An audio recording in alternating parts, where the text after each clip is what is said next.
4 years ago, oh, it must be 5 years ago now, we came across to do a recce, to look at property, and ended up putting a deposit on here. After, it wasn't intended. Joe said, "We've got it, we can put a deposit on." So a deposit went down. I then lost my job. What happens? Yeah. So we then struggled and managed to make part payments, and obviously bought the place in the end. So how big is it? it's 4.5 hectares altogether. Okay. So it's partly quite a bit down this, only a couple of acres down this way. Most of my land is up the hill and over that way. Hi Gordon, thank you for inviting us here today to the Malcata Animal Association. Animal Yes. Association. Do you just want to tell us a little bit about how it started? Yeah, certainly. It came about because my wife was rescuing dogs. We have done for a long, long time. Okay. So in Spain, we kind of run out of land to have the rescues. Yeah. So we came to Portugal and found a beautiful piece of land to be able to have more dogs. But unfortunately, when we got here, we found there was a limitation on how many dogs you can have per property. Okay. Jo managed to go ahead and set up the association so she could have more dogs. We had to submit 3 names. Yeah. And she used Malcata because it's the local mountain range. Okay. Here in the Penamacor area. Yeah.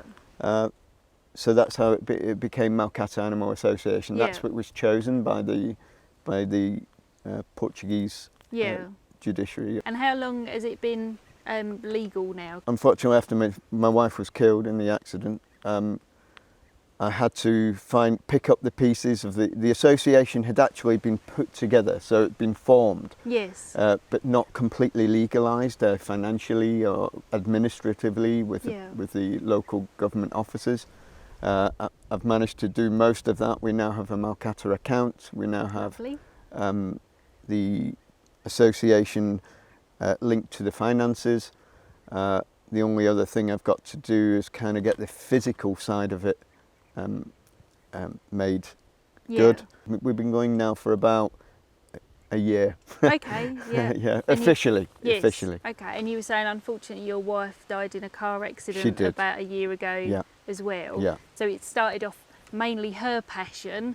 Definitely, yes. And I mean, I worked away, obviously bringing home the salary to support Malcata and my wife's association. So obviously that's gone now. Yeah. I've taken over the mantle and her legacy, and I'd just like to put Malcata on the pedestal that I think she would want it to be. Yeah.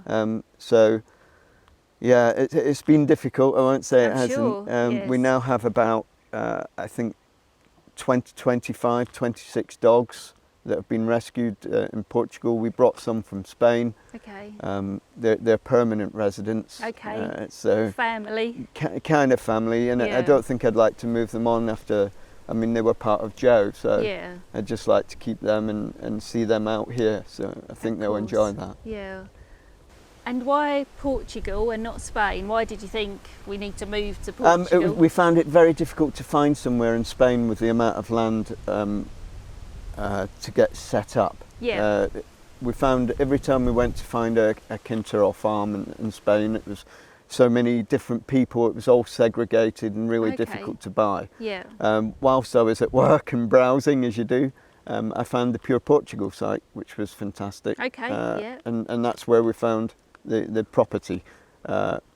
Lots of land, everything that we wanted, beautiful scenery, obviously. It was beautiful, yeah. So that's why we chose here. Yeah. And how are you finding working with the dogs? Because you're saying Joe was kind of the pack leader to start with. Yeah, I mean it is a big turnaround for me. It's okay having pet dogs, you know. Yes. So changing to actually having a rescue and the amount of dogs that we run them as a pack. Luckily for me, I found a very good trainer, which is a huge help. Wendy's just done a great job. Helping with that pack mentality, so we can have them socialising together. For when they do get rehomed, it's a lot easier for them to go to homes. but that pack mentality is a bit different for me. I've never been used to it. As I say, I'm used to a pet dog. It sits on your lap, you stroke it, you take it for a walk, take it to the lake, bring it back in. So yeah, it is a different way of looking at the dogs. Yeah, of course. How many volunteers do you actually have working here at the moment, or do you have people coming in just for day volunteering, or people? I have 3 people kind of semi-permanent here.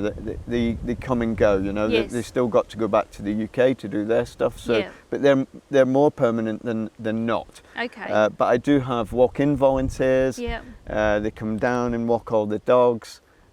People from as far as examiners, I can never say that place. I don't know where that is. and Orca and over in Monsanto, I have people come across, and they come and take the dogs. Every single one of them, actually, they will walk them up the track, bring them back, so at least they've all had a bit of exercise. And they get that human contact. And the human contact and different people, and they get used to people arriving, people going away. Yeah.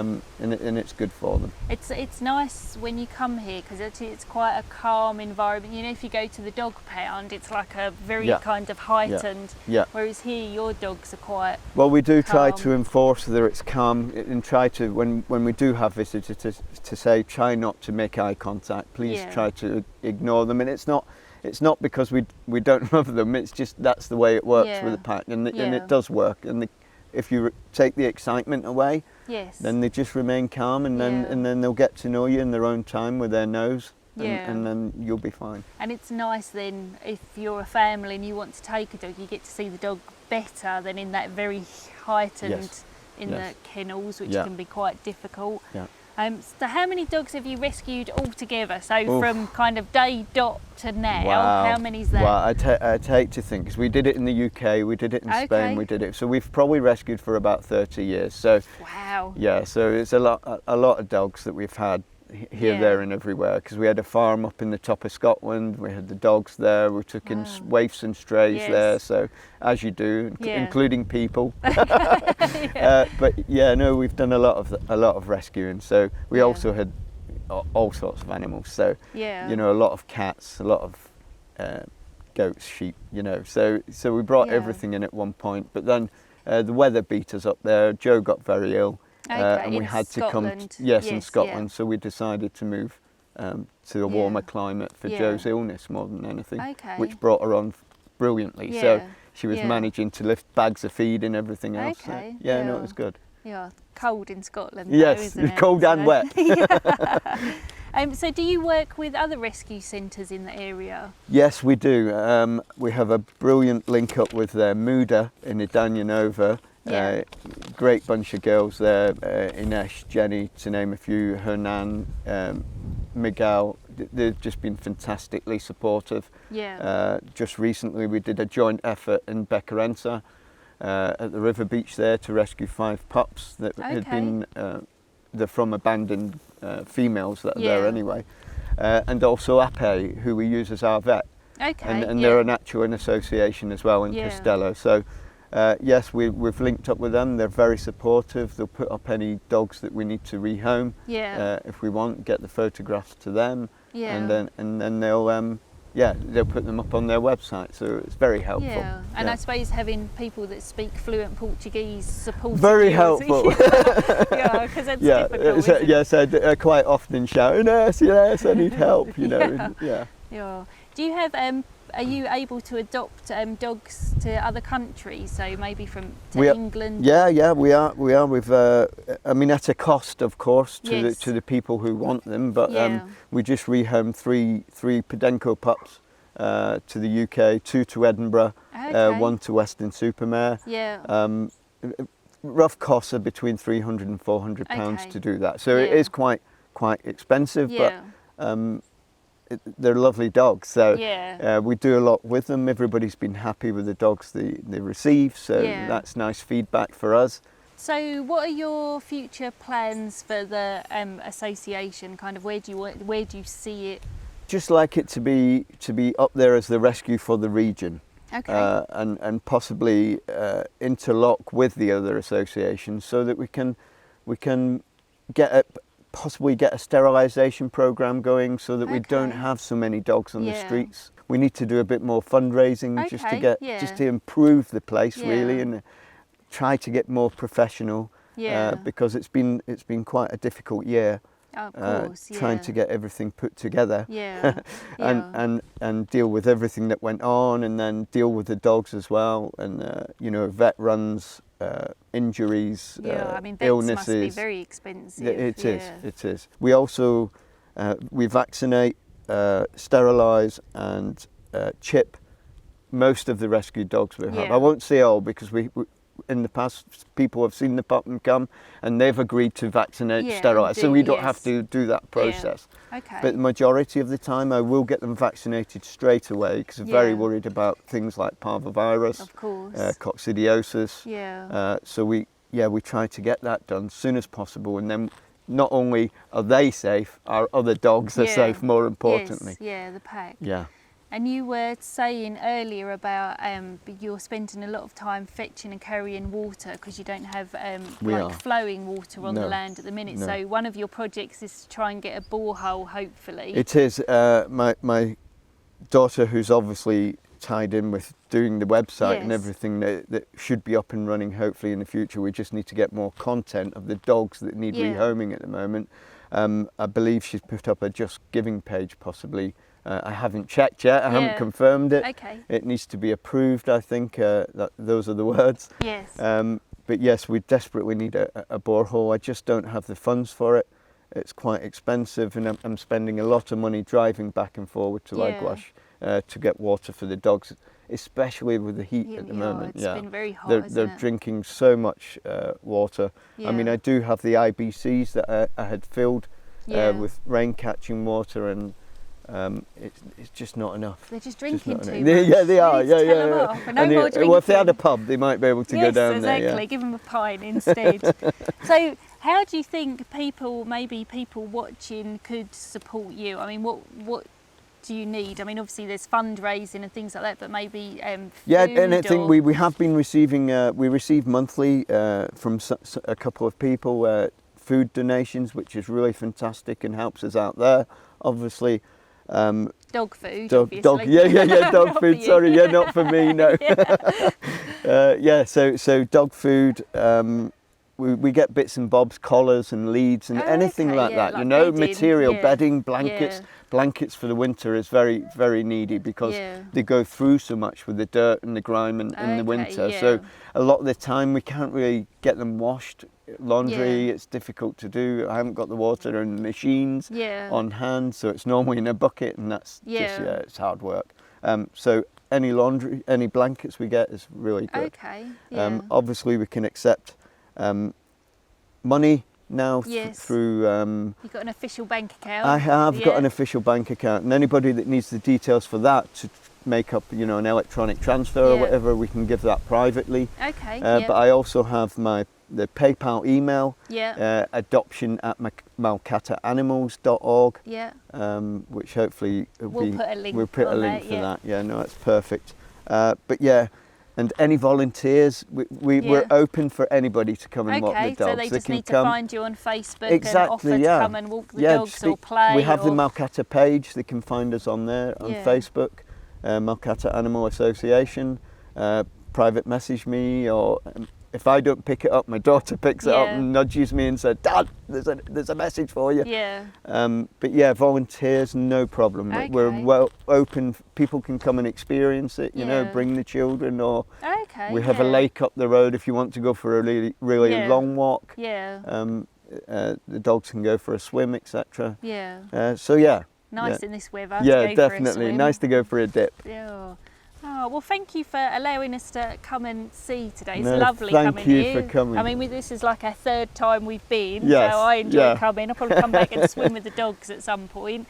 But it's is there anything else that you want to kind of get out there? Or if you want a dog, please get in touch with us, and we can possibly match you with whatever. I mean, we have not so many puppies, or in fact I say that, we've had 4 new puppies arrive. So you've got loads of puppies I have now, I nearly said we didn't have any because we just rehomed them, but no, we have 4 new puppies, little Podenco tiny ones. But obviously we have older dogs that need homes. There's Snowy up the top, who's very old and set in her way, so it would need somebody quite special to rehome her. So we try to obviously understand what the people want and match. Ah, well, thank you very much. No, thank you. Hopefully we'll have a look round and show you some of the dogs that are out there ready for loving homes. Yeah, cool. Thank you very much. Thank you. Hi, kids. Yeah, so this is our isolation pen. Pepper's just had her sterilisation, so she's here, and Miss Pickles is just keeping her a bit of company today in the shade. It was a little bit too hot for her down in the big compound, so she's just cooling off in here for now. Smiley. Mrs. Pickles!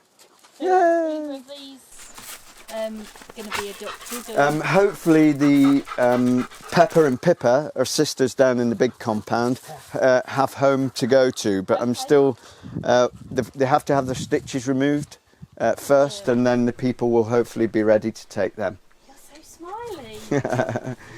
But she's just being fostered at the minute. We had a bit of an emergency. Person had to go into hospital, so we took her in along with her partner Echo, who's down in the big compound, and we'll probably see her a bit later. But they're just here for a short term, being looked after whilst the owner is in hospital. Aww. So we have the big compound here for where the majority of them are. 2 separation compounds. And we just mix and match and socialise them and make sure they can all get on with each other. Wendy does a fantastic job getting them all socialised. We still have a couple of foster dogs. So this is Mrs. Pickles' partner, Echo, in for the short term. But the rest are all, let's see who needs rehoming, who needs homes. So Jasmine's looking for a home. Luis. And Luis is looking for a home. Yeah, and of course the new pup, Karma. She's coming on, isn't she? She was so timid. I mean, like super nervous, but she's coming out of her shell now, thank goodness. She's going to be a huge Estrella, isn't she? Yeah. The big paws. Yeah, the mum stands about this height, so yeah, she's very good.